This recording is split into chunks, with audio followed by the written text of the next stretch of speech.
উঠছিল ওই রাজ্য দিয়ে, সেখানে পক্ষীগুলো স্তব্ধ হয়ে গেছে।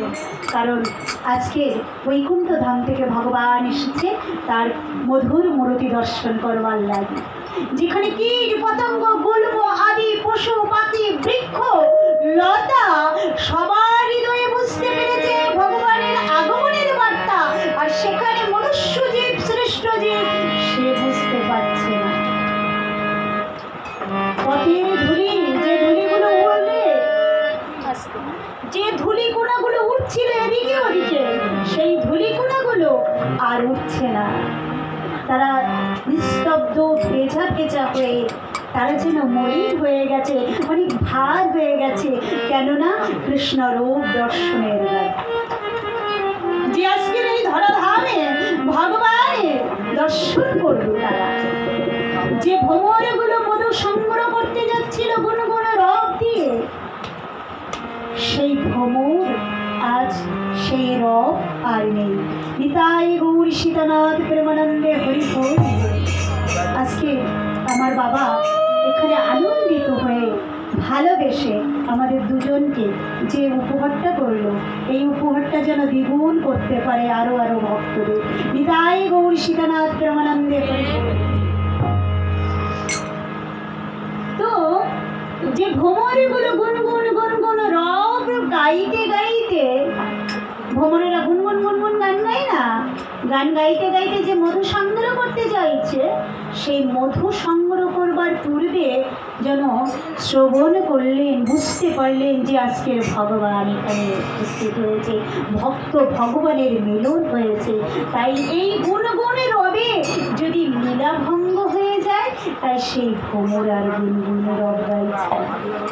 সেই ভ্রমর নীরবে নিভৃতে ফুলের উপরে বসে আছে, না গুনগুন রব করছে না মধু সঞ্চয় করছে। মধু ভাণ্ড ফেলে সহসা কোমল মুখে দ্রুত পক্ষ মেলি উড়ে যায় উদ্মিলিত পদ্ম উপবনে। মধুর ভাণ্ডার রেখে আপনারা সংসার মধুর ভাণ্ডার রেখে এই অধর সুরঞ্জনার ভগবত কথা আস্বাদনের জন্য যে পদ্ম উপবনে এসেছেন, হরিবাসর পদ্ম উপবনে, এই পদ্ম উপবনটি যিনি সাজিয়েছেন তিনি কত ধন্য, আর ধন্য আমার প্রভু।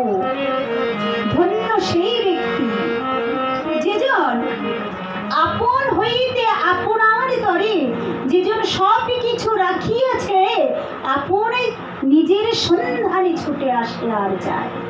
বলছে মধু ভাণ্ড পেলে সহসা কোমল মুখে দ্রুত পক্ষ মেলে উড়ে যায় অতিমিলিত পদ্ম উপবনে।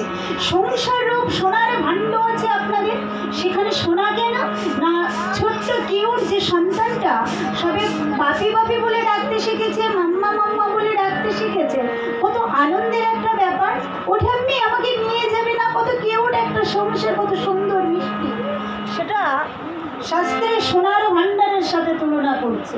যেখানে অর্থে পরিপূর্ণ, আপনি এসিতে সুন্দরভাবে ঘুমাতে পারছেন, আপনার নিজস্ব একটা বিছানা আছে, সেই ঘরটা ছেড়ে আপনি আজ এই হরিবাসর পদ্ম ফুলের মধু সংগ্রহ করতে এসেছেন হরির নামের মধু।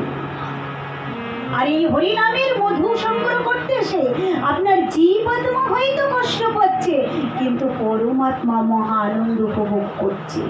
আপনার চোখ দুটো কষ্ট পাচ্ছে আপনার কোমর, কষ্ট পাচ্ছে আপনার হাঁটু, কষ্ট পাচ্ছে আপনার দেহ, কিন্তু আনন্দ করছে হৃদয়ের নীরবে নিভৃতে বসে যিনি এক মনে কৃষ্ণ নাম আস্বাদন করছে।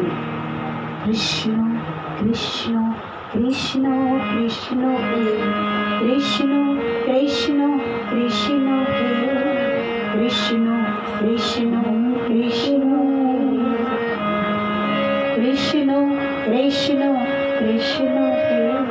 কতদিন পরে হৃদয়ের মধ্যে অনেকবার একটা বাচ্চাকে যেমন বললে অয় যুগার আসছে তীরে, অনেকক্ষণ পরে অর্ধ বিকশিত কুন্দ শোভিত দন্তের মধ্য দিয়ে আপনার স্নেহ বাৎসল্যে বিগিত সন্তানটি যেমন একবার বলে আসছে তেরে, আপনার সব বলা হয়ে গেলে সে লাস্টের লাইনটুকু বলে, প্রথম আদো আদো কথা যে শিখতে চায়।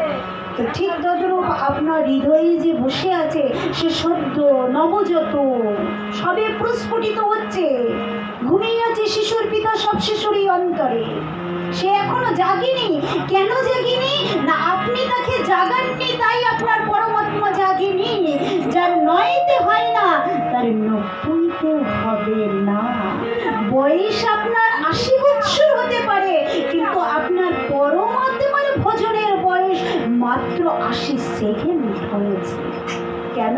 না সে এখনো জাগ্রত হয়নি, সে এখনো তাকায়নি, সে এখনো জেগে ওঠেনি, সচেতন হয়নি।